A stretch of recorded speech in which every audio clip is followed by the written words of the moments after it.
প্রিয় শিক্ষার্থী বন্ধুরা, তোমরা যারা এবছর বিশ্ববিদ্যালয়ে ভর্তি পরীক্ষায় পরীক্ষা দিবে বা প্রতিটা বিশ্ববিদ্যালয়ে, তারা অনেকেই খুব টেনশিত আছো যে আমি সাধারণ জ্ঞান কি পড়বো। অলরেডি 2 মাস চলে গেছে, আর 1 মাস তোমাদের জন্য আছে 30 দিন। এই 30 দিনে তুমি কি পড়বা, কোন বিষয়গুলো কতটুকু পড়বা, অনেকেই জানো না। সবাই খুব হতাশাগ্রস্ত আছো।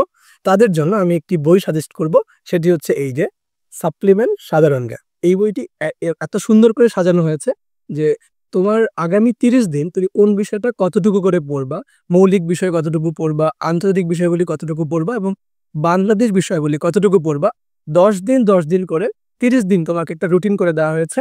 আশা করি তুমি যদি এই বইটি শেষ করতে পারো, তাহলে তোমার সাধারণ জ্ঞানের যতটুকু প্রস্তুতি হয়েছে আর যতটুকু দরকার পুরোপুরি কমপ্লিট হয়ে যাবে এবং সাধারণ জ্ঞান নিয়ে তোমার আর কোনো টেনশন করতে হবে না ইনশাআল্লাহ। আশা করি সবাই এই বইটি তোমার নিকটস্থ লাইব্রেরি বা বাজারে যেখান থেকে পাও কিনে নিবা। এটার মাধ্যমে তোমার সাধারণ জ্ঞানের প্রস্তুতি ঢাকা বিশ্ববিদ্যালয় থেকে শুরু করে প্রতিটা বিশ্ববিদ্যালয়ের জন্য প্রস্তুতি হয়ে যাবে ইনশাআল্লাহ। ধন্যবাদ সবাই।